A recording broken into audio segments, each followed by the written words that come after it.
Yeah, to be honest with you, every player that stepped on the floor contributed. You know, it was great to see Jacoby to finish the game, played almost like full fourth quarter. It was great to see Gradey, to see all of those young guys. Ocha had amazing performance tonight defensively, did not miss a shot, 3 blocks. 5 rebounds. A lot of guys really contributed on both ends of the floor. That's something that we talked about from the start of the year, that we need whole team and contribution from all the guys, and the team is above everything. You guys do, your ability to close games in the last 10 days has been really improved. Why do you think that is? Experience, like having guys in those situations, learning, Anytime in life when you go through some failures, call it failures, they are only failures if you don't learn anything from them. If you learn from them, if you study the film, if you study your game, if you put the work in, you turn that into your success. So that's what the team does. That's what our guys take pride of, and we're really trying to improve day by day. I don't think IQ got back in there after that first third quarter shift, and it looked like he was in the locker room for a bit. Did anything flare up, or was that all just part of the plan in terms of part of the plan? Restriction? Yep, and his restriction. Yep. RJ looked like he hit his head pretty hard there, and took a moment to get up. What was the reasoning to keep him in the game when you guys were up? He hit the floor, but did you see the hole that he made? He's got pretty strong head, so. He was the one. He wanted to finish the game. He felt good. He didn't have any problems. So, what do you think's gotten into him defensively? It seems. I mean, you demanded more from him, and why is he delivering that? Listen, it's fun to play defense. When you play defense and your whole team is competing and playing to that level, it's fun. It's fun, and that's what we as a young team are learning, how fun it can be when you're playing defense and everybody's engaged. I'm really proud of his improvements on that side of the ball, and just keep going. I'm wondering if you heard the booze during the American anthem, and what do you make of that? Obviously not the first arena. No comment on that. James Harden with only 8 points in the second half after 17 in the first. What were you guys trying to do differently to sort of slow him down? Nothing. We did not to try to do anything differently. We just tried to execute our game plan better, and we were more disciplined in the second half of doing that. So as outcome, we kept him from the free throw line quite a bit, and he was not able to score in the second half the same way. Yeah, I think coming out with energy, knowing that if I want to have a good game, it's going to start on the defensive end, and that helps me transition to my offense, personally. But as a team, when we see one guy do it, it's contagious, and, see Scotty start off there, picking up full court, as a big-time player is super contagious. So that's what we just wanted to do. And, being able to play ISO defense against those type of guys, for me, in my second year is huge in my development. So, yeah, it's good. How do you see the Raptors' team defense, evolving over the past 10 games when you guys have been quite high? Mm-hmm.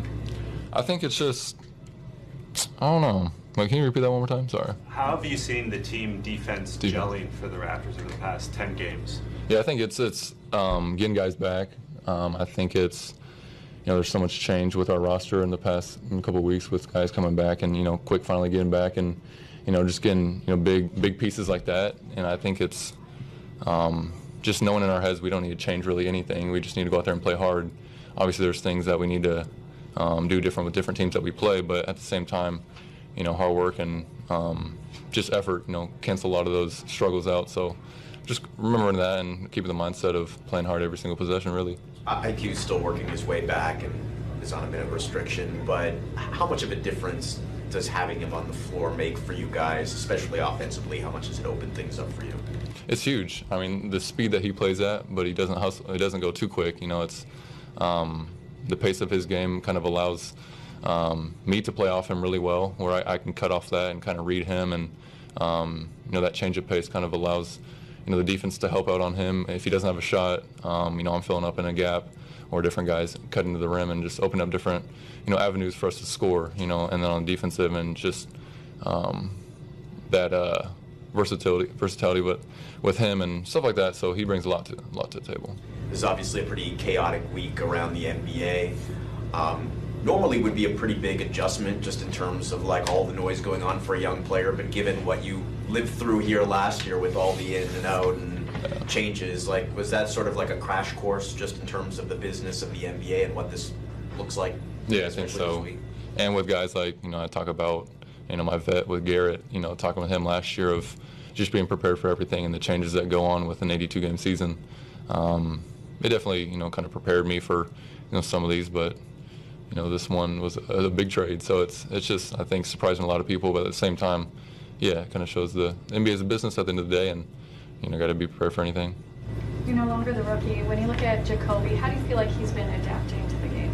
Amazing. I feel like you really don't have to tell him much. Obviously, there's guys like Garrett that, are in his ear, telling him, different pieces of advice. And I kind of shared a little bit about, my journey last year and, the ups and downs of it. But the thing with him, you really don't have to tell him much with, I don't know, his effort. He plays super hard. And, I feel like, when I'm on the court with him, he brings that, the effort piece where I can find him in the corner like I did on one. Me and him are celebrating. And, it's just kind of like two young guys, playing in the NBA. It's cool to see. What was your reaction to learning you'd be playing in the Rising Stars game? That was great. I mean, it was a goal. Me and my dad write down goals on paper before every season. That was one of them. So it's pretty cool to be able to share that with him. And, he's here, so I get to go talk to him and, kind of plan our week with our family there. So, it's a blessing. You guys were able to sort of crack the game open a little bit in that third quarter. What were you guys trying to focus on to get that momentum? I think just being smart with the ball, but also not changing the way we're playing.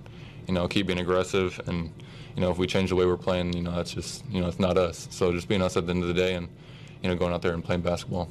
Yeah, of course everybody knows what they're capable of doing.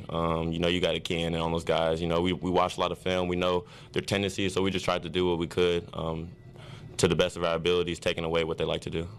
How have you seen the Raptors' team defense evolve, gel over the past 10 games? Yeah, I think for sure. I think the way that we've all really bought in, you can really tell on the court. We're really starting to help each other defensively. We're talking, and the more that we lock up, the more confidence we get throughout the game.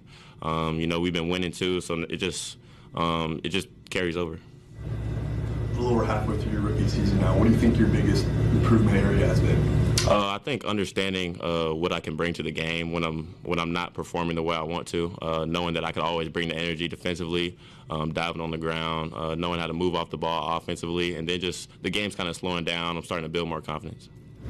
What are the challenges in those film sessions, when you guys were having those losing stretches earlier in the year? What are the challenges of those compared to, when you're winning? Does it change at all, those sorts of film sessions and off-court work? No, it's all the same. When we were losing, there's probably more that we were looking at, but now that we're really starting to buy in and gel, we're still watching the same film. We're still making mistakes. Basketball is not perfect, but we still learn the same. We still watch the same clips every game.